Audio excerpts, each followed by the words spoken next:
Now, there are some situations where maybe you are seeing an error message and you're seeing an insufficient funds notice or something along those lines. It says insufficient funds, and there is a big red line. Well, every single one of those situations that I've seen has been one of three things, and it's all related to the need to have BNB in your wallet in Binance and to have BNB enabled for use for paying trade fees. Every single one of them, I have not come across a single situation where it did not involve BNB. So let me walk you through a couple of things. BNB is important because it is how EazyBot, as of today, is programmed to pay trade fees. The most consistent experience happens that way. Now, it can pay trade fees out of the currency pair that's being traded. So let's talk about what this means. For those of you who are new to crypto and new to trading, maybe, every time a trade is initiated, meaning a position is bought, and a trade is closed, meaning we're selling that position, there are trade fees that get paid to the exchange. That's how Binance makes money. So they're small fees, but they make a lot of them because there are a lot of trades happening. Of course, when you're running an algorithmic software like EazyBot that's doing trades across tens of thousands, hundreds of thousands of bots, there are a lot of fees that Binance collects. Now, Binance would also love to promote their own token. Their own coin is called BNB. And so they give you, the user, a discount when you pay trade fees with their coin. And that's part of how they've grown BNB to be the #3 largest coin by market cap in the last couple of years. So there's a 25% discount. You get to save on fees.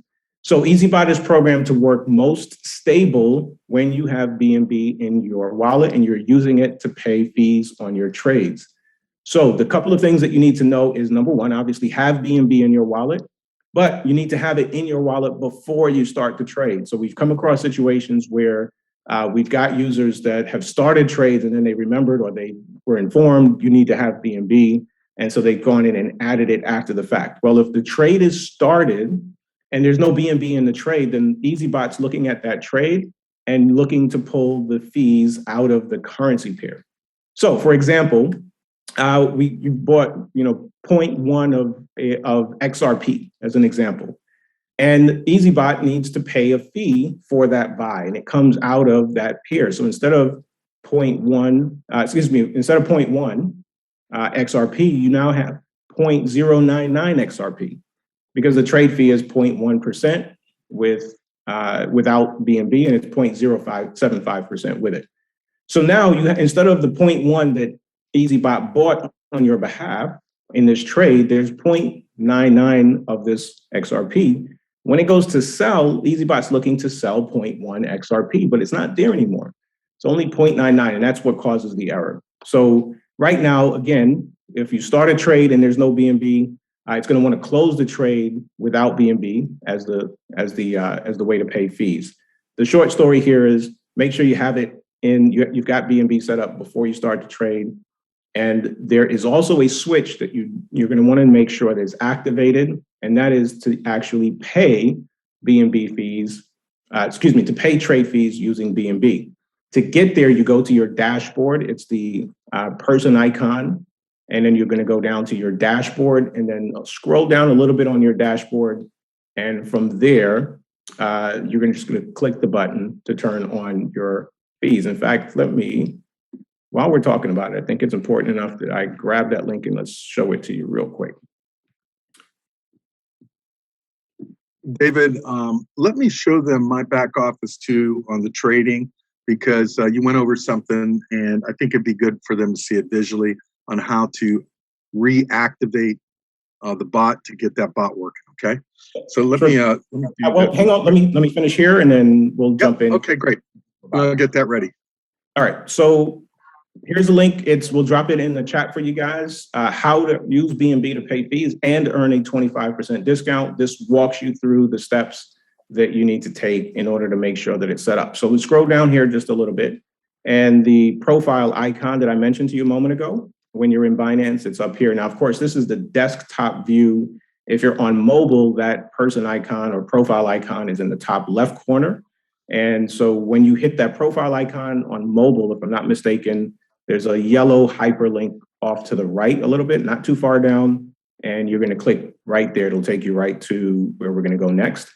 Once you click on the dashboard, you scroll down right below this area right here, and you're going to see something that says your trading fee level. Click on trading fees, and it'll take you here, and you're going to want to make sure a spot trading fee looks like this using BNB deduction. You want to make sure that's turned on. So those are your steps before you get started trading. If you do that, then all good there. It'll avoid you seeing some of those error messages that you might have seen with insufficient funds. So those are two of the issues as it pertains to what may cause EazyBot to stop trading. One of them is something totally within your control. That's pertaining to BNB. The other one, right now, we're getting dialed in, and we'll get a fix in place for that. So Coach is going to show you, he's going to walk you through how, if you have a bot that has stopped and it's been trading and you see it go from active to inactive, Coach is going to show you that super simple, very easy to get it started trading again. And then we'll jump back in, and we've got a couple more things to talk about. Okay. Guys, trust me when I tell you this. This process is so much easier than what we experienced in the past. There were glitches in that program as well, but when it would go off, we wouldn't even know it because we couldn't tell by looking. We'd have to actually go in to our tokens and then look through to find a certain activation button. We had to look for several different things. Sometimes we had to go through all the parameters and reset them. With this is because of the migration of the software that we're seeing a few of these issues come in, but it's a super easy fix. Now, if you go into your bots, you're going to see it's going to show zeros right now. This is going to be changed. It's not going to show the 24-hour past historical data for each coin. This is the 24-hour historical data that the coin has done, whether it's gone up or down in the last 24 hours. I don't know if you understand that or not. It's okay. You don't have to. You don't have to be a trader to understand this. What is going to go here, though, and I talked to Muhammad about this today. We could bring him in if he is on the call, is the percentage of profit that you've made since you started using the bot. And you can see here, people say, well, what kind of percentage could I get a day? Well, this is real trading. This isn't something fake, guys, that they're promising you 1.5, 1.9% daily. You could see XRP, which I think is going to blow up, isn't doing as much as these other coins. But if you notice here, you see where it says that where these red X's are? That means the bot has moved you to an inactive position. And I'm going to show you. It's real simple. All you got to do is click here. Click right on the coin at the bottom. I'm going to show you a couple times. I did this and it's doing the same thing on mine as is yours. It goes to inactive. We don't know why. We're going to figure this out. This is a programming issue or a exchange issue. We'll figure it out. But all you got to do is go back and hit active, and then you come in, and this will go away as well.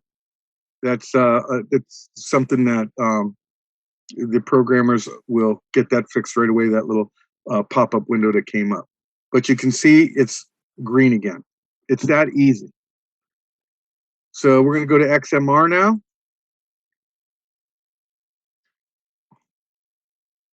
And same thing, you're going to go over to this settings gear right here. You click on the settings gear. And you see its status is inactive. And we're going to go ahead and save that. And that's how easy it is, guys. Now, if I could do it, anybody can do it, okay? I'm sometimes computer challenged, let's say. But it's really easy how we set this up for you guys. Okay? David, come on back in. Yeah, so can I say yeah, of course. I wanted to say one more thing. Guys, Peter and Breezy have been working non-stop in the support calls. And I just wanted to thank them personally for for their efforts and how they're serving the community. If you're a national director, part of your responsibility is to do one support call a week. And so I will be reaching out to you this week because we're going to lift up the arms of and support Peter and Breezy. So I will be reaching out to you if you're national director, and we'll get a live support system going. Hopefully we'll have it going 8 to 10 hours a day without Breezy and Peter being on all those calls. Okay. So David, come on back in. All right. Got it. Yes, the call's being recorded. There is one other thing that I wanted to jump into that I think I saw pass through in the chat, and that might be that your bot has never started trading. And so if that's the case, generally speaking, there is one thing that you missed in the setup, and I want to show it to you. All right, so what you might have missed is this important step. When you're connecting your API to Binance, there is a button here. Right now it says save. It will say, I believe it says edit restrictions. You're gonna wanna click on that, and then you wanna make sure you come down here and click on enable spot and margin trading. All right, so if you do not enable spot and margin trading, it's not going to be able to trade for you. The API will not be able to execute trades. So if you've set up EazyBot and you think it's all connected and it's still not taking initial trade positions, getting started going, more than likely you missed this step. So make sure you go back. Now, here's the thing. You won't be able to go back and enable it. I don't believe. I could be wrong. Somebody can correct me here, but you can always just create a new API. Worst case scenario, you can always delete an API, create a new one, add that new API. If you've done it once, you can do it again. Just add a new API and connect it to EazyBot and just make sure that that one has you enabled. So thanks.